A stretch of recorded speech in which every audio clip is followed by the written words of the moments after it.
Boa tarde, boa tarde. A entrada foi boa, né? Mais animado. Então, boa tarde. Aê, boa.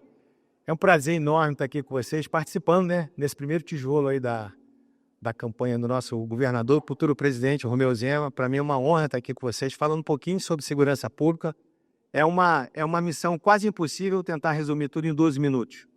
Mas a gente vai tentar ao máximo aqui entender. Primeiro que eu queria que vocês entendessem o seguinte.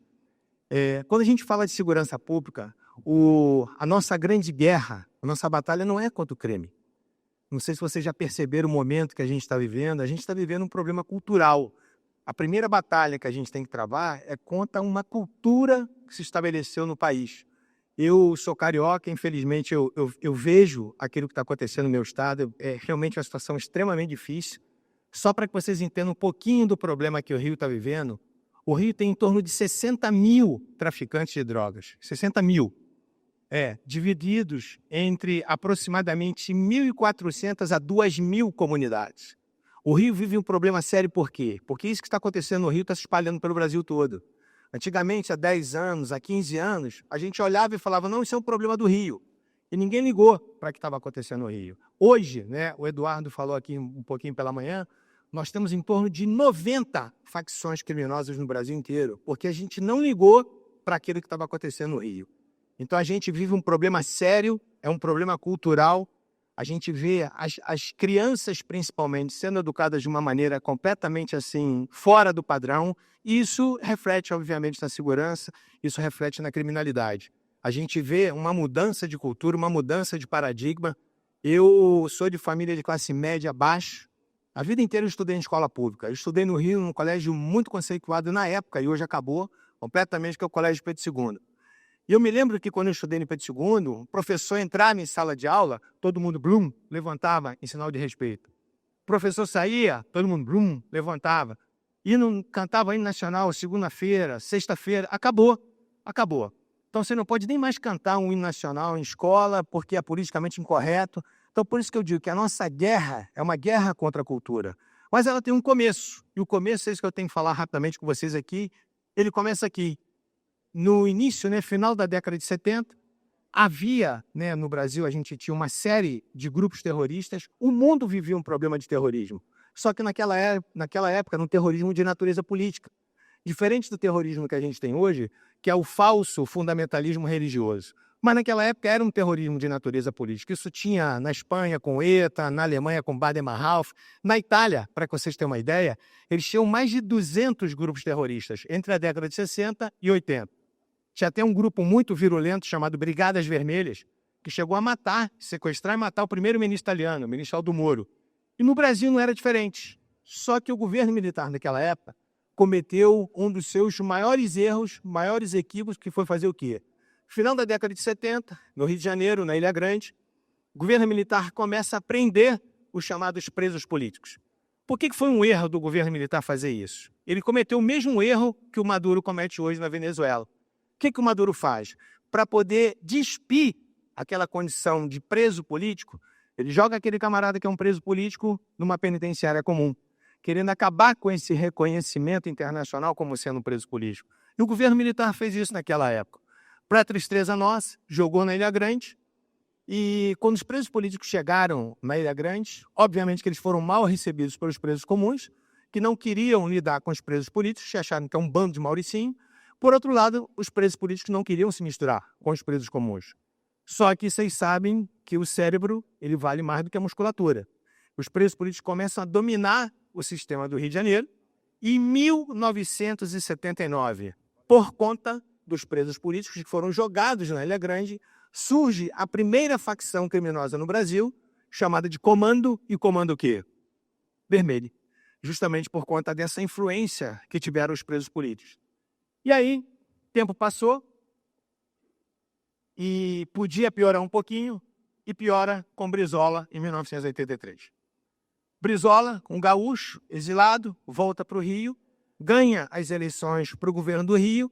E o que o Brizola faz em 1983? Ele tem duas atitudes completamente extremadas e completamente diferentes. Primeiro, o que o Brizola faz naquela época? Ele proíbe, literalmente proíbe, a polícia de incursionar nas comunidades cariocas. Quando o Brizola faz isso em 83, proibindo a polícia de incursionar nas comunidades cariocas, o que acontece? O Comando Vermelho tinha sido criado em 79. Dentro da penitenciária também, da Ilha Grande, surge uma outra facção, que foi o Terceiro Comando, justamente para digladiar com o Comando Vermelho. E outras facções foram surgindo nesses anos no Rio. Quando o Brizola faz isso em 83, as facções cariocas começam a crescer assustadoramente no Rio de Janeiro. Por outro lado, ele fez uma coisa extraordinária, uma coisa sensacional, que foi a construção dos CIEPs. O que era o CIEP? CIEP era uma escola de estudo integral, colocada dentro ou na porta da comunidade. Eu não sei se vocês têm esse conhecimento aqui, mas eu não sei se vocês sabem que muitas crianças vão para a escola só para comer. Ele não quer estudar, ele só quer se alimentar. Por isso, um retardado de um prefeito de São Paulo queria substituir, Chiquini, a merenda escolar por barrinha de cereal. É porque não é o filho dele que está na escola. Então, assim, naquela época, o Brizola teve esse insight, que foi uma coisa boa também. Pouco tempo depois, o Brizola não consegue fazer o seu sucessor. Assume um outro bandido. O Rio, assim, que me perdoem, eu sou carioca, então posso falar de mim. O Rio, ele tem uma maldição que eu não sei o que acontece no Rio. É sério, não, me perdoem, meus amigos do Rio. Mas, assim, quem é governador do Rio parece que aperta o cronômetro para ser preso. Vocês já viram isso? Já houve um momento que 4 ex-governadores do Rio estavam presos simultaneamente. Corrupção tem em todos os lugares. Mas da forma como ela existe no Rio, não é normal. A gente não pode aceitar a corrupção como sendo normal, isso não existe. A gente cauteriza o nosso sentimento para determinadas coisas. Em 2014, eu fiz um curso na Espanha sobre terrorismo. E um professor da polícia de Madrid, um chefe da polícia de Madrid, deu um dado para a gente que estava participando desse curso, que para mim foi estarrecedor. Ele disse que em Madrid, no ano de 2012, houve 14 homicídios na cidade de Madrid. 14. Falei, gente, esse dado está errado. 14. Sabe o que acontece? A gente cauterizou o nosso sentimento com relação à violência. Você acha normal ter 40 mil mortes violentas por ano. Isso não é normal. E o brasileiro acabou se acostumando com isso. Brizola perde as eleições. Um outro político, corrupto de carteirinha, chamado Moreira Franco, assume o governo do Rio. Não dá continuidade ao projeto CIEP, moral da história. Hoje, naquela época, o referencial dessas crianças era o professor. Hoje, o referencial das crianças na comunidade é o traficante. Ninguém quer ser entregador de pizza, ninguém quer ser entregador de farmácia, o cara quer portar o fuzil. Porque se ele não portar o fuzil, nem a gatinha da comunidade sai com ele. Então, o sistema é cruel. Por isso, é uma mudança de cultura urgente que a gente tem que fazer. Por outro lado, deixa eu ver, parou aqui, ó. Dá um play aí, comando. Parou aqui, ó. Beleza. Tem um ditado do Burke que fala o seguinte. Voltou? Tem um ditado do Burke que diz o seguinte: quem não conhece a sua história está condenado a repeti-la. Exatamente aquilo que Brizola fez em 83, o ministro Fachin fez durante a Covid. Proibiu a polícia carioca de incursionar nas comunidades. Moral da história. Hoje, a gente vive um caos completo no estado do Rio de Janeiro, principalmente por conta dessa DPF 635. Fachin, a falta de conhecimento da ponta dele é tão grande, que além de proibir e como permitir as incursões da polícia no Rio, ele proibiu a utilização de aeronaves. Por quê? Ele achava que o Rio era a mesma situação do Vietnã. Passava um helicóptero atirando na população civil, que é um absurdo. O helicóptero no Rio ele é utilizado porque as favelas normalmente são íngremes. Os traficantes ficam no platô superior, dando tiro de fuzil, com muros de concreto, com seteiras, onde eles colocam o bico do fuzil em cima das lajes. A única forma da tropa progredir é justamente com o uso do helicóptero. Vem a aeronave, todo mundo sai correndo e eles conseguem subir. Mas, mais uma vez, o Supremo destrói tudo aquilo que a gente constrói em termos de segurança. E aí o Rio hoje virou um refúgio, de todos os marginais. Só para vocês terem uma ideia, em Minas nós temos 50 alvos principais. Desses 50 alvos principais, 45 estão no Rio de Janeiro. Só para vocês terem uma ideia. Então o Rio hoje ele abriga traficantes e criminosos do Brasil inteiro. Mas sempre pode piorar. E pior aqui, em 93, na penitenciária de Taubaté, em São Paulo, um time de futebol composto por 8 integrantes, chamado Primeiro Comando da Capital, começa a receber uma série de influências, uma série de influxos. Em 92, tinha havido o chamado Massacre do Carandiru, onde 111 presos foram mortos no Carandiru. Os sobreviventes foram distribuídos por uma série de penitenciárias e uma delas Taubaté. Taubaté, eles começam a falar para aquele time de futebol que a polícia esculachava, que a polícia isso, que a polícia aquilo outro. Para tristeza nossa ainda em Taubaté, nessa penitenciária tinham 2 integrantes de uma máfia italiana. E esse caldo todo, no dia 31 de agosto de 1993, eles se rebelam na penitenciária de Taubaté, esses 8 integrantes, e surge a maior facção e hoje uma máfia chamada Primeiro Comando da Capital. Esses aqui, bonita foto, esses aqui são chamados pandilheiros. Tive recentemente com o governador Romeu Zema em El Salvador, e a gente viu que tem solução. Basta querer fazer. Não quero que ninguém me entenda de forma equivocada aqui. Tudo que a gente fala, se faz recorte, vai começar a falar que eu sou torturador, que eu quero fazer igual o Bukele. Mas eu quero que vocês entendam o seguinte, o Bukele, ele pegou El Salvador com uma taxa de homicídio que era mais de 100 por cada 100 mil habitantes. Para que vocês tenham uma ideia, a nossa taxa no Brasil é em torno de 18 por cada 100 mil habitantes e a gente tendo 40 mil mortos por ano. Se a gente trouxesse a taxa de El Salvador para o Brasil, a gente teria pelo menos 220 mil mortes por ano. Hoje, faz aproximadamente aí 2 anos que não tem um homicídio em El Salvador. Você quer isso para você? Eu quero para mim. Eu quero poder chegar no centro de qualquer cidade e falar o celular. É uma atitude normal. Mas eu não posso fazer isso, porque se eu falar o celular no centro da cidade, eu vou ser roubado, eu vou ser furtado. É isso que as pessoas têm que acordar, é isso que as pessoas têm que entender. É não tratar o crime de forma bucólica. A gente só olha para o lado do criminoso, a gente nunca olha para o lado da vítima. E é isso que o governo federal tem feito o tempo inteiro. A gente vive uma crise no Poder Judiciário. Eu entrei no Ministério Público em 1989. Eu nunca vi uma formação de uma corte tão ruim como a gente tem hoje.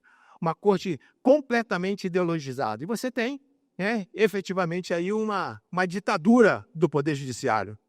Meu tempo já acabou, mas, enfim, como dizia Rui Barbosa, a pior ditadura é a ditadura do Judiciário, que contra ela não tem quem recorrer. E para a gente fechar, a gente pensa que a mídia gosta da segurança pública, mas que me perdoe, eu sei que tem muita gente de mídia aqui, mas são poucos, na verdade, na mídia que gostam da segurança pública. A gente vem sofrendo um processo de destruição ao longo dos anos e essa foto, ela retrata bem, exatamente aqui, esse desenho, retrata bem como a mídia enxerga a segurança pública. Tem um retrato como um todo que é favorável a gente e, normalmente, o que aparece é só um pedaço. Enfim, eu tinha muito para falar com vocês aqui, mas a gente não pode desistir. A gente vai reconstruir o nosso país, a gente precisa disso. Eu não desisto do meu país. Por isso que eu sigo bem esse ditado nosso da segurança pública que diz o seguinte, se não nós, quem? Se não agora, quando? E esse tem que ser o nosso lema. Desculpe o transtorno, estamos mudando o Brasil. Eu acho que essa é a minha missão, essa é a missão de vocês também. Valeu! Obrigado, vamos fazer barulho pro Greco! Posso seguir? Brigadaço, gente. Vocês me permitem 3 minutos só para passar um vídeo? É um vídeo de 3 minutos? É um vídeo de 3 minutos com a música Que País é Esse, mas com um tom diferente do governador. Bacana? Vai lá, DJ, passa aí.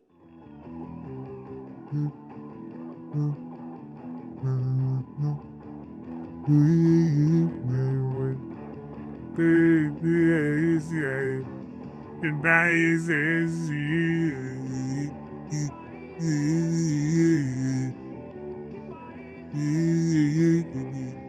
Que saiu nessa tela no Senado, cheira a toquinha, tem receita gostos, mas todos acreditam tudo dessa. Que país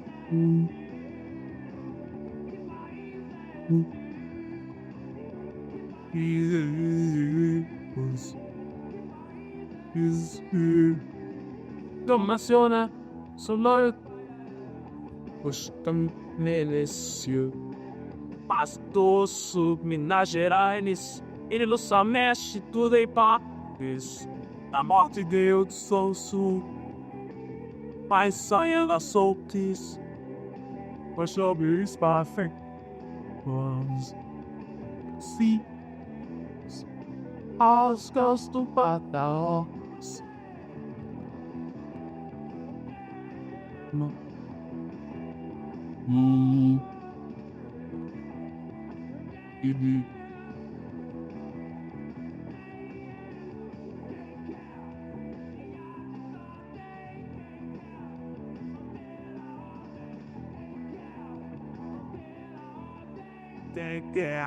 Se há mente esses preciso. Só que esses preciso receitos de plástico passo ninguém faz nada ninguém me precisa.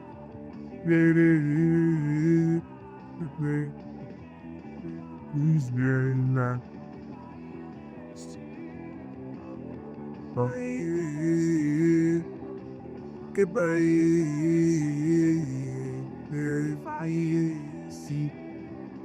que ser o condutor que agradeceu, mas o Brasil atacou para faturar o milhão. Peço de vazão dos nossos índios do real. Que país que